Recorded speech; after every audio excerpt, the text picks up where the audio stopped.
Hello, hello, and welcome to season 7 of the Making a Marketer podcast. I'm Megan Powers with Powers of Marketing, and this is part 2 of our annual reunion shows. We do a kickoff each new season. Hello again, my friend Jen Cole. I want to know from you, what's the most surprising part of part 1 of our kickoff? Oh, wow. Going back to part 1, why does that seem like it's like days and days ago? I think I don't know, like I was really I don't know what was the most shocking part of it, but I really had a good time like kind of hearing some of the progress, especially like the success of one of our guests getting that job that he was about to interview for. I think that was a lot of fun. But surprises, I just off the top of my head, I'm not sure. That's okay. I sprung that on her, folks. Okay.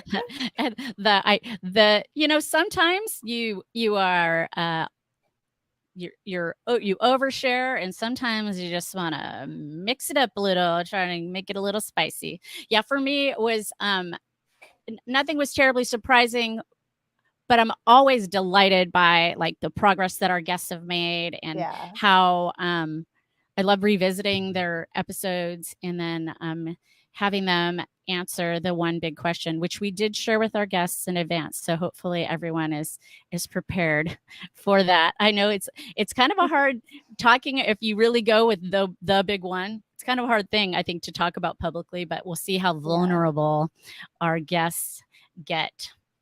All right. In group 1 today, actually, let me say, if you're catching us for the first time, we kick off each season by inviting as many guests back from previous season as possible.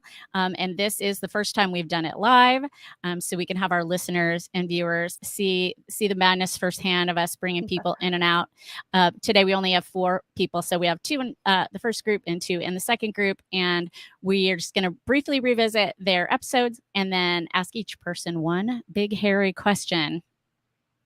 All right. In group 1, we have none other than Julie Raleigh of StreamYard and Jeff C. of Jeff C. Does all the things and has an awesome beard. I like that new title. It won't fit in my lower third, but I'm going to use it.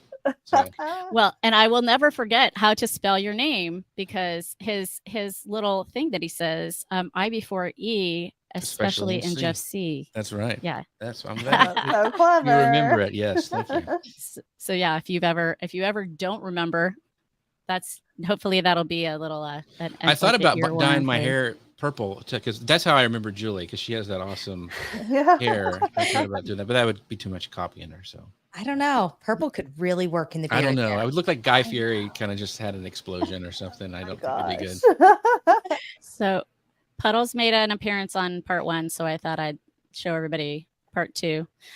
You can see Puddles. If you're watching the video, you can see Puddles on a pillow behind Julie. It's StreamYard's mascot. Do you want to tell the funny story real quick about the competitor at Podcast Movement? So we won't name which one. We won't leave that out. But we were at a networking event at Podcast Movement last week, and I see a guy walking up with a shirt on with a duck, a mallard duck that is our mascot. And I'm like, oh my God, that's too cool. And I pull out, Puddles on my bag, and I'm like, and his shirt says, "What the duck?" And so we're like Megan pulls Puddles out of her bag, and we take a picture of it with it and everything. And he holds his badge. And as he's holding his badge, I realized that he's a competitor. And he realized that I was a competitor, and all of it kind of clicked that he realized he was wearing our mascot on his shirt. It was not intentional. And it was documented with a photograph. It was a very interesting moment of his face turning very white and flushed as he realized he had That's funny. Our mascot, basically. So it was an amusing moment. Wild. So funny.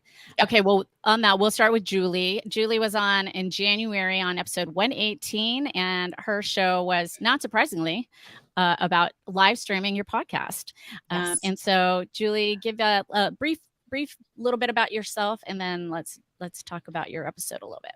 Yeah. So I am the social media manager, community manager, affiliate manager for StreamYard.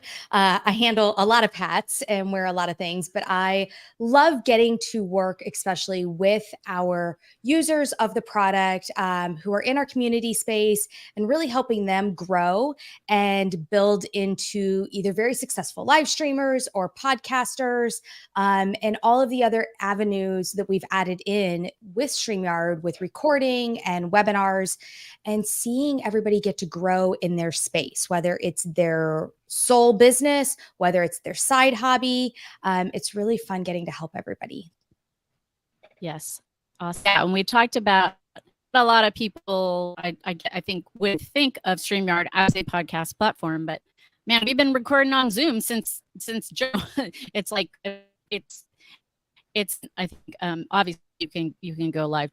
But I think that it's ideal, and I have made this season the things I decided which is what we do when we attend conferences, right? When we have professional development, we learn all the things that we are supposed to be doing, or we revisit all the things that we're supposed to be doing. Yeah, those things that you're like, I knew that, I wasn't doing it, but I knew it, and then you kind of come back and circle back to going, okay, I need to add that back in. Yeah, from year to year, it can change, but I love that StreamYard has positioned itself as a podcast platform, not just a live streaming platform, because the thing that we keep hearing, I mean, if you've been listening to the show, video's been hot for like 6 years. Like it's not like hot new, but more and more podcasters are mixing video into what they're doing, and seeing value in getting access to a different audience, right? Yeah. It's expanding the audience. It's getting them to where they can get in front of more eyes. The other thing is it gives them more avenues of repurposing. So now it is not just a piece of audio that is solely a piece of audio.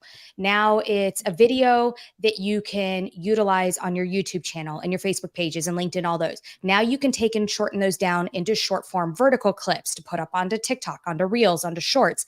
You can still download your transcript like you did before, put that into a blog, embed your video there, and then still have your podcast. So your avenues for repurposing, for taking one single piece of content and maximizing your time out of it is so much greater when you can record it in this format. For sure.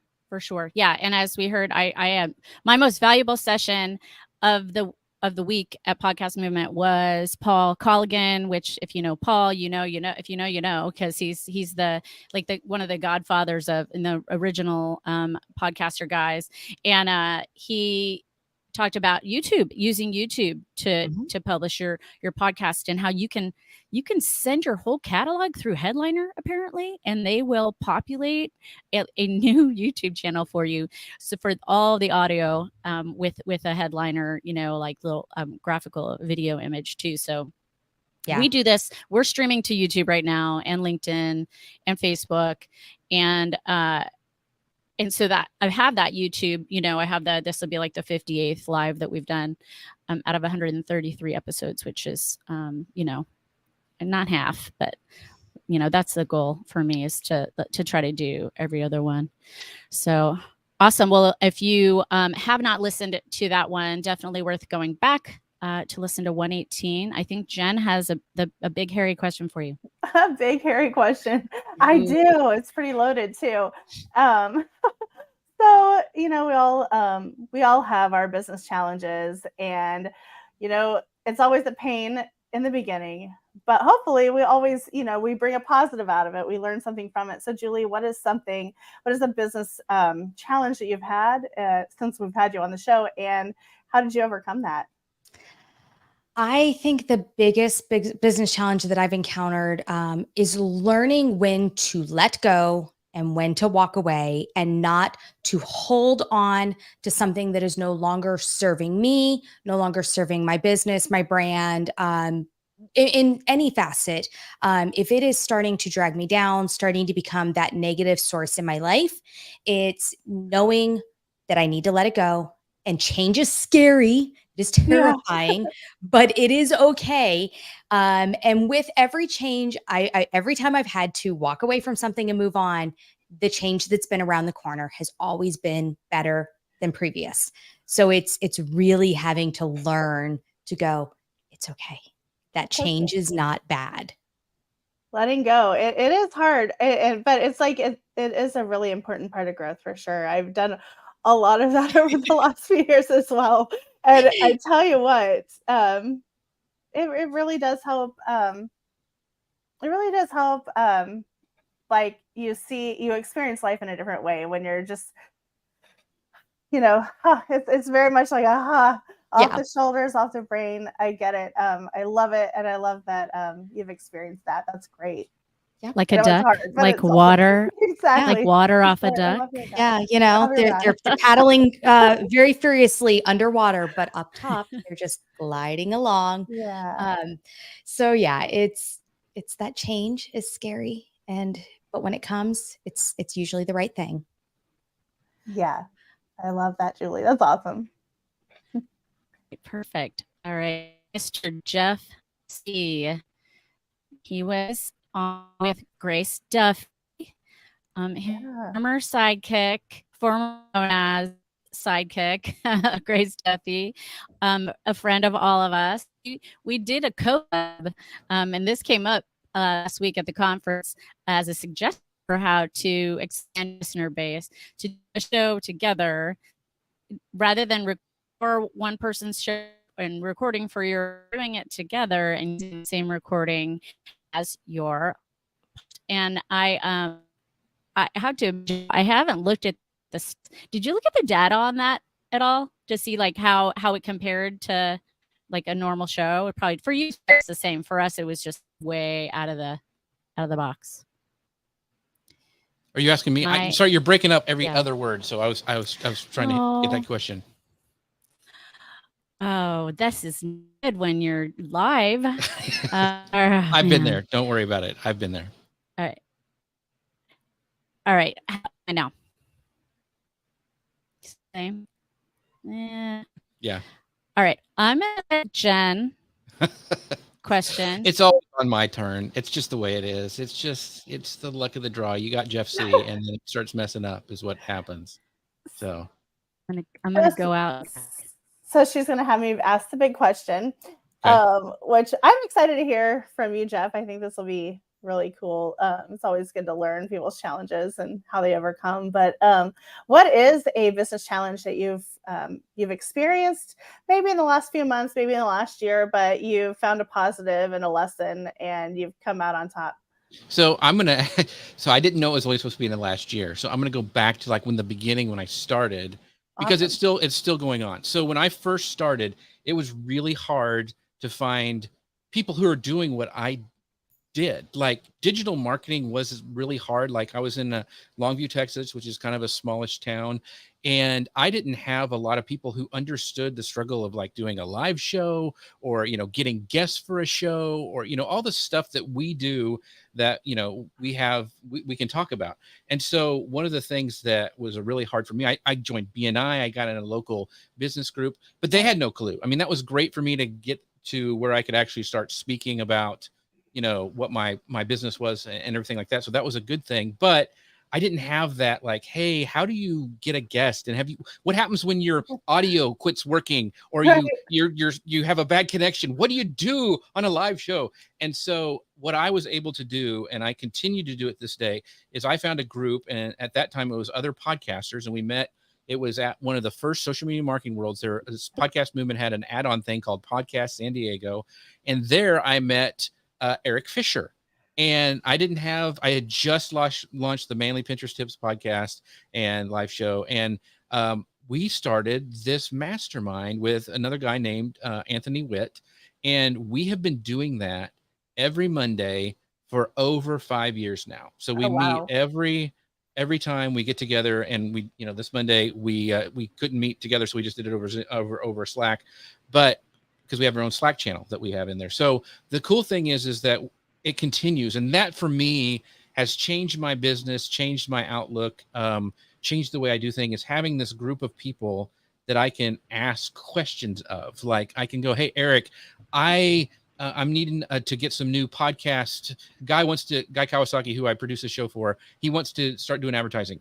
Who do I go ask? Like, because Eric knows, because he's been doing podcasting for such a long time. But having that group for me has been just a game changer. And then the people you meet at conferences, like Julie and Jen and I work together at Social Media Examiner as well. I mean, all these people that once you start going and you keep those relationships going, you have this network that you can draw on. Like, I can go, Jen, hey, I'm coming into, Wichita. I don't know, what to do there. What can I take my family? I mean, I have all these people now that I've met, like, that I can rely on and ask questions. And hopefully they ask me that as well, and I can give back. But that has been the thing that has changed probably my business the most and for the better. That's awesome. The power of community, the power of like-minded individuals. I think that's great. I love it. I love it, Jeff. All right, friends. Am I okay? I'm on my personal hotspot on my phone, which is usually more dicey, but here we are. The love live technology. Okay. So Jeff, your episode, I was talking about how your episode with Grace we basically was a round table that we did. Yeah, you came on our show and you went on. Yeah, that's really good. So fun. And so if you want to go back and listen to that show, it is a super fun episode 114, where we were guests on their live show, and then the recording ended up being our podcast episodes. First time we've ever done that. So I was asking too, if you had looked at the data. For us, it probably would be more of an anomaly, because for you it was the same old show, not same old show, but same thing as you normally do. Yeah, but you probably saw this a lot at one of the things they talked about probably at Podcast Movement. And I'm actually getting ready to do this because I just moved my hosting feed, because I want to do more of these podcast swaps, because they really do work. Like having, hey, I really enjoy the Dealcasters on my show. You guys need to check them out. They've got a da-da-da-da. And have that where I can automatically dynamically add that in to my show. And so I'm going to be experimenting with that, because I think it's a great way to grow the show. It also helps out my friends. They help me out grow it. And so I think those things make a big difference, because you're getting in front of another audience. I love it for my show, because when I get a guest on, they usually share it everywhere. And when I repurpose the thing, you mentioned repurposing at the beginning, I repurpose so much stuff. Like if I have, Julie on my show and she answers a great question, and then I can take that piece and put it everywhere. One, that makes Julie look really good, and she's going to share it as well. And two, it helps me get great guests, like that they know that I'm going to repurpose their stuff. So I just think it's a win-win all around.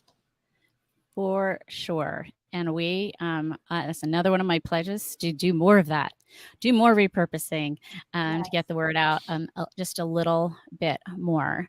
So I am so happy that I was able to have you on together today. So again, go back and listen to, and all the links will be in the show notes. Go back and listen to 114 with Jeff C. and Grace Duffy, and then episode 118 with Miss Julie Riley. And as I say, you're welcome to hang out in the studio, or you can go on to the live and interact with us on the other side, which is something totally different that you can't do when you just have a regular podcast, right? So I'm just trying to drive that home. Thank you so much for being with us today. Thank you. Thank you. This was wonderful. Awesome. Bye. Bye, guys. All right. Now, our next two guests, I'm so excited that they're on together. We have Lindsay Bauscher, who is my niece, but she's one of the smartest people I know. And so, and she was on with me. And then one of my previous big bosses, Mr. Dave Bruno. So let's welcome them to the stage. Hi, y'all. Hi, everyone. Hello. Hello. Echo happening in someone's. Does someone have us on two times? Like on your phone in your Dave? No, it might be me. It was giving me trouble getting my normal speaker. Let me try. Hold on. Okay. More fun with more fun with technology. All right. Well, let's start with Lindsay then. Welcome. Hi. Your glasses are so cute. This is a new addition to your face. Yeah, well, nearing that big 4-0, and finding that How I could have a niece who's going to be 40 is beyond me. it doesn't make any sense. Any better, Megan? No, we're getting our echo back. Okay, Maybe go out sorry. and come back in. No, Yeah, that's okay. it's not recognizing my external speaker, but I think it's probably what's giving you that feedback. All right, I'll log out and come back. I'll try again. If you could find some earbuds, that would be fab. Okay. All right. Thanks, Dave. All right. So Lindsay was on in September. So coming up on a year. And we talked about traction and growth. Her life and her work life has changed quite a bit since we had that conversation. It was episode 112. But why don't you tell our listeners a little bit about yourself? Yeah, Current Lindsay. Current Lindsay. So I am Lindsay Bowser. I am currently the VP of Client Relations at Web Markets, which is a digital marketing agency. We also put out a publication, kind of a multimedia platform called Totally Boise, here in the Boise area, about just kind of all things going on around town. And yeah, so I am here, but yes, when I was on with Megan before, I was the president of Tribute Media, and that agency has sold, and I am not part of that transition. So I found myself looking for a new agency to join, and I did take a couple months off, had a little summer of Lindsay, and that was nice. But yes, I have found a new home here at Web Markets. Excellent. I'm happy that you landed, and I knew you would quickly. That was it's always. I mean, heck, man. Let's bring Dave back. We're gonna Dave, if you turn on echo cancellation, it says Julie said it's in his settings under the audio. If you're still echoing.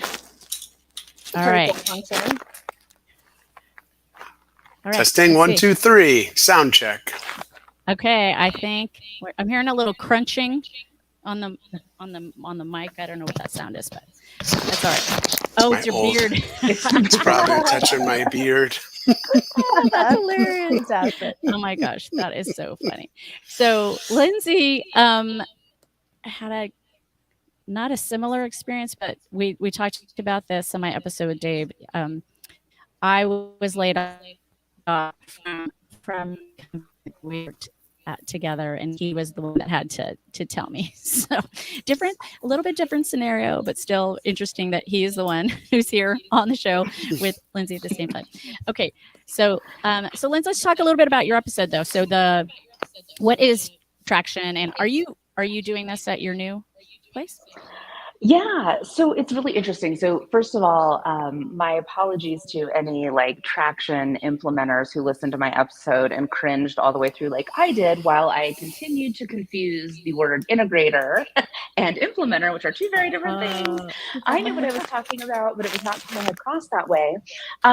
So, I am not by any means a traction implementer. That is a person who you can pay to help you transform your company and get them, get you all on board with running Traction EOS.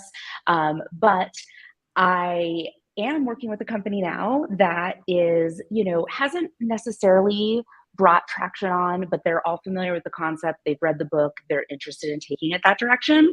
So it's been exciting to kind of go through this thing that I have done before and, go through those motions and growing pains again with another agency and, let them know that there's hope on the other side because I've been there, I've seen it. And so we're really, starting to implement different parts of traction in our business as well. I don't have quite a clear, I'm definitely not the visionary in this agency like I was in my last one. But, I'm helping anyway. And, another thing I just wanted to share, because this is really cool and everyone I've told thinks this is just like the best idea ever. So hopefully someone can use this. But part of traction is implementing what's called a vision traction organizer. It's, big picture. What are your 10-year goals, your 3-year picture, your 1-year plan? What are your values? What's your mission? All of that. Well, my husband and I sat down and did that together for our relationship. and our life and our marriage. And it was actually a really useful exercise. And so I recommend taking that to your personal life as well as your professional life, because it's made a really big difference and got us really clear and aligned on our goals as a couple. So a little bonus, personal advice for anyone Therapy. who wants to try that. Yeah. Yeah. I love Business it. and therapy. Oh my gosh, Yeah. that's awesome. I love it. So I want to say thank you to Jeff and Julie who are now in the audience. And it looks like Julie commented about someone that she has seen in the comments, but I haven't seen Michael Costello's comment, so I'm not sure where that is gone. I think he commented right before you left and had to come back. Oh, So I I see. wonder if that's Okay, why. so maybe that's it. Okay. Yeah. All right, perfect. Well, thank you, Michael, for being here with us. All right. Awesome. So yeah, I think that traction, the whole idea of getting everyone aligned with what their strengths are is so smart, Linz. And I it's something that if I have the opportunity, I would definitely check that out to see if I could implement it somewhere I may work in some who knows when. Right. Wow, We're all that was figuring it terrible. out. That was terrible. Yeah. All right, Jen, you want to ask her the question? Yeah. So here we're all about turning negatives into positives. And you may have heard me ask this question already. But sometimes learning is hard. So what's and I know that we've all experienced this. So what is a business challenge that you've experienced over, whenever, and how have you Anytime. come Yeah. over anytime, and how have you Anytime. overcome that? Yeah, well, I mean, I think the big elephant in the room is it's not necessarily, I guess, maybe a business challenge as much as a career challenge, but Yeah. that is what I am, I guess I would say in the process of overcoming right now.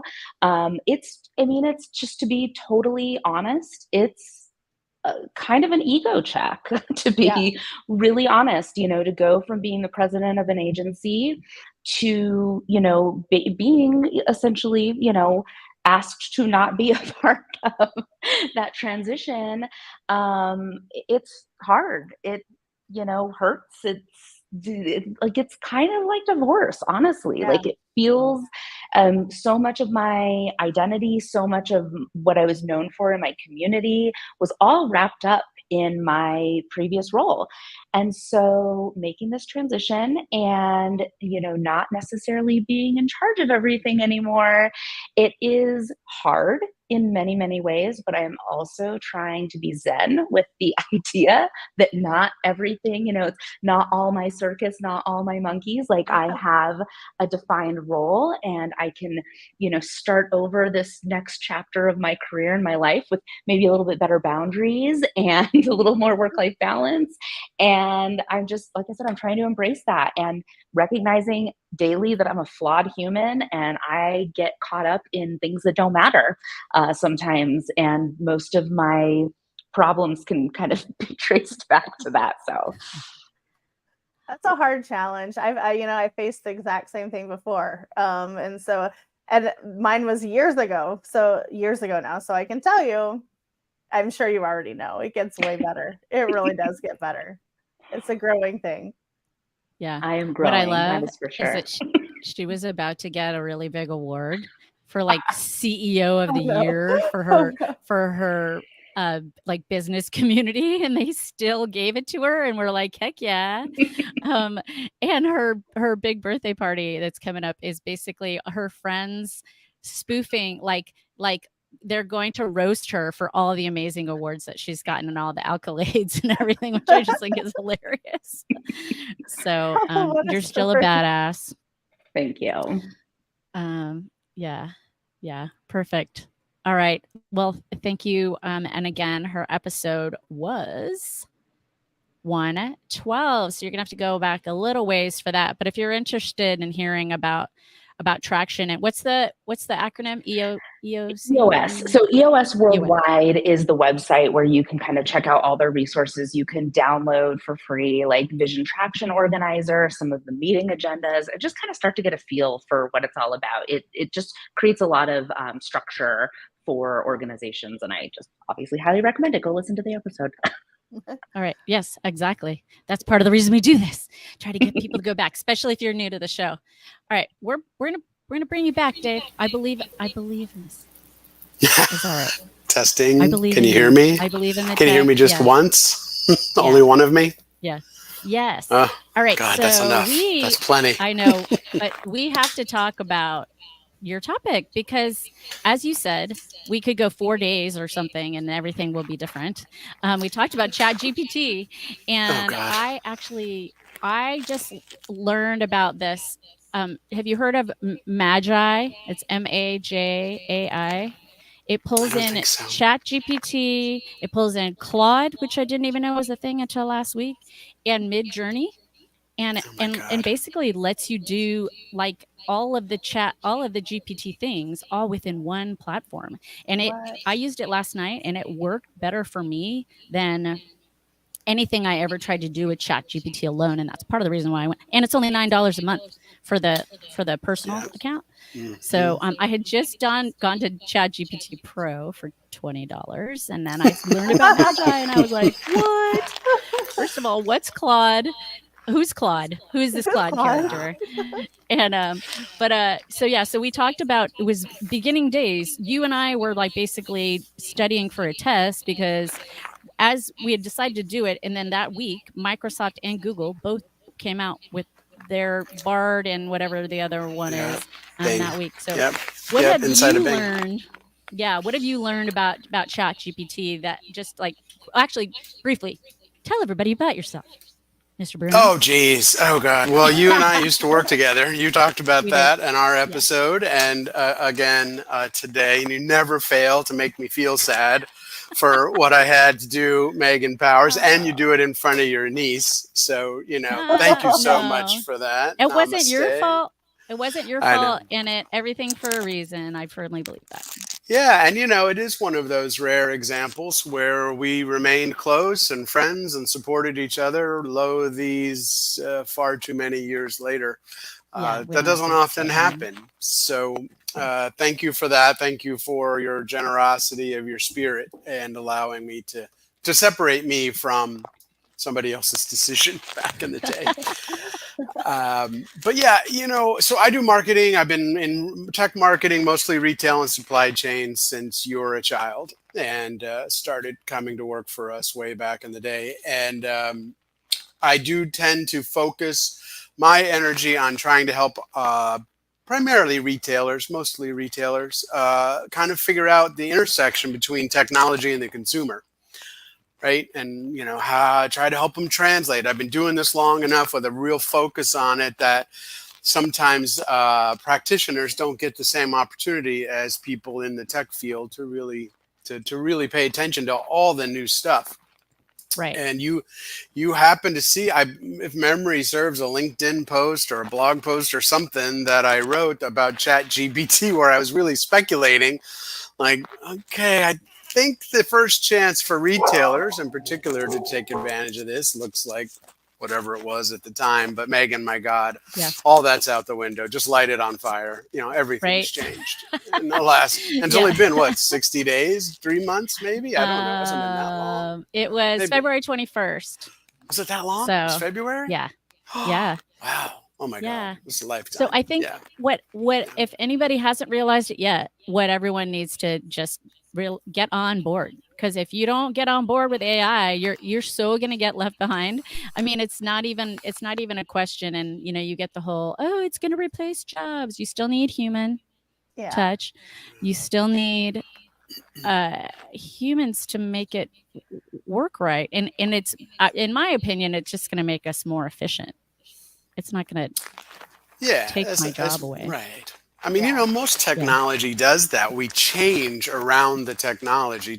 People still have jobs, right? Yes, technology, I'll use retail because we all shop, right?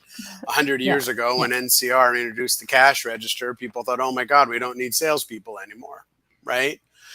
And yet now salespeople are some of the highest paid people in retail. Right. The good ones, right, that work at the high end retail establishments. So yeah, we have to adapt, we have to change. But I couldn't agree more, Megan. It's not something to stick our head in the sand about and just wait for it to shake out. It's time to pay attention. Doesn't mean you have to become an expert. I'm certainly not an expert. Right. But, well, anyone who says they're an expert's a liar. Because it's all changing so fast. It's the same thing like when Threads came out, and like instantly people are like trying to give you a how-to session on Threads. It's like, come on. No, but I think like your space, Dave, is so cool because you genuinely, like, back in the Stone Ages when we worked together, it was like, retail software was relatively new ish, right, to retail. And oh gosh, how many changes over the years. I remember you telling me you're going to be able to scan this thing on a shelf and you're on your phone, you're just going to get to learn about a product. And at the time you told me about that, I was like, no way. It blew my mind, right? And now you're there with QR codes and spent the last 3 years, like, that's how you read a menu now. It's like, it's just so well, yeah. I mean, right. It moves fast, but what I think, so when I show up at conversations like this, one of the nice things about being able to talk about retail is everybody's a shopper, everybody's a consumer. So even though we might be talking about bits and bytes and things that people don't necessarily know what the underlying bits and bytes do, they understand what it means to them and how it changes their shopping experience. So it makes me a very fascinating cocktail party guest. That's for sure. What do you do? Well, I do websites, and people will light right up, I do. So that's awesome. I love it. Well, thank you so much for coming back. And I think Jen has a Harry question for you. I do. All right, Jen, bring it. All right, Dave. All right, let's talk business challenges. What is a business challenge that you have come across in your career, and how did you overcome that? I love that question. I do love that question. I heard you ask it of a couple other people while I was waiting backstage. And I tell you, Megan, you will relate to this so much. So back in those Stone Ages, and I can't imagine. I sound like the old man telling stories back in the day. And I suppose that is exactly what I am. But so when I first started in technology marketing, they recruited me out of retail, and I was sort of a beta test, to stick with the technology analogies. So there was a building full of technology experts, computer science degrees, PhDs, all the things around data science. And then there's this guy who's supposed to head up this new product on this new technology that never wrote a line of code that mattered in his life. And I was struggling to earn the, I'm not sure respect is the right word. People were nice and I think respected me, but the intellectual credibility, right? Like, this guy was schlepping rags on a rack at Marshall's last week, and now he's telling me about the development life cycle for this new product. And Megan, someone who ended up becoming one of my very best friends, and someone I think you were close to as well, Rich Harmatuck,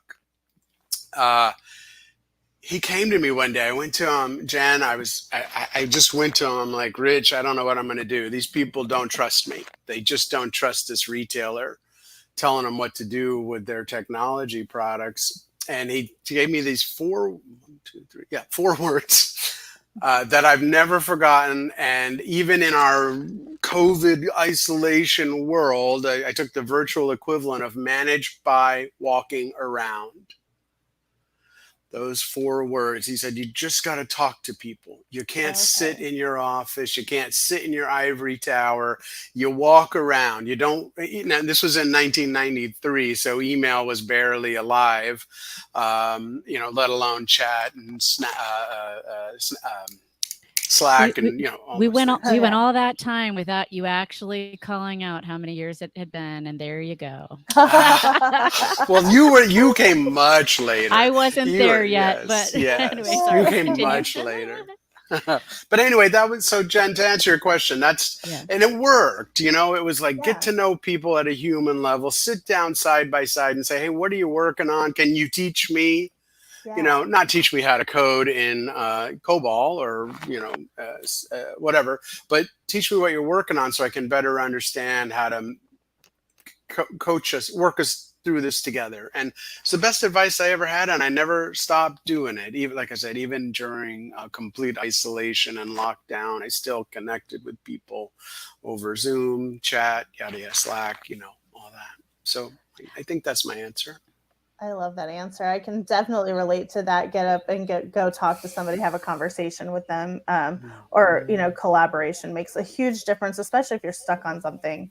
Sometimes it helps just get up, go around, go talk to the people around the office, go talk to the person who can probably answer your question the best. But also, I think in terms of leadership, it's the thing that gets missed the most. And actually, just read an article last night, or post on LinkedIn, about how the head of Microsoft, he'll like call up a brand new employee and be like, hey, will you sit down with me?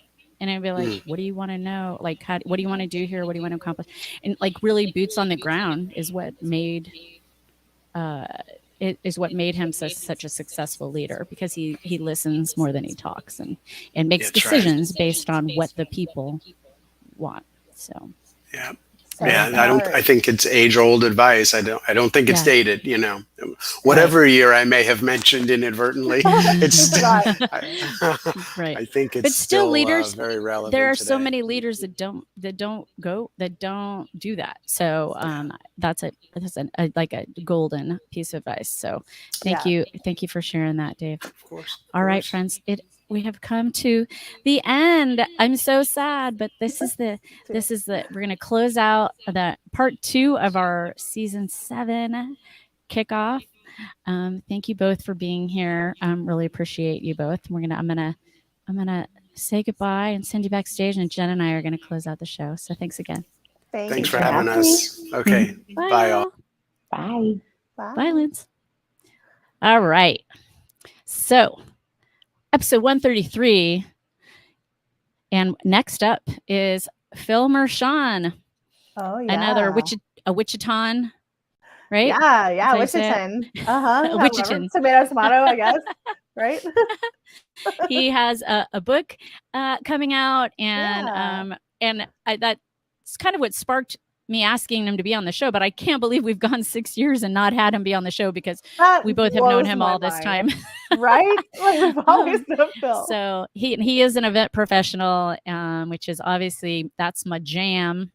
Yeah. So we're going to talk to him about creating unforgettable experiences. And so I'm really, He's the reason you and I are friends. Yes, that's true. He is. Yes, the reason I you met and I him. are friends. Yeah, I met him at an events conference, SEMA Summit, and told him I attended his show, and so he asked, would I be willing to give him some feedback, and of course I would. And then I became a volunteer, and he put me on your team to community moderate. So excellent. All right. Well, thank you again, as always, for doing this with me. Always. Oh my gosh, this is such a highlight of my life. I love it, Megan. It's great. Awesome. All right. And thank you, everyone, for watching live, for watching on the replay, for being our guests. And for those of you listening on the podcast, of course, if you enjoy this show, we would appreciate if you would share it with someone who you think might benefit from the wisdom and maybe from the laughs, too, because I think we provide some comic relief from time to time. I hope so. Yes. All right. So thank you. This has been episode. Actually, I'm going to reset that for the audio. Thanks, Lindsay. So Lindsay, she had to pop over here on the other side. Thanks for being with us, Linz. All right. This has been episode 133 of the Making a Marketer podcast, and we will catch you next time. Bye, y'all. Bye.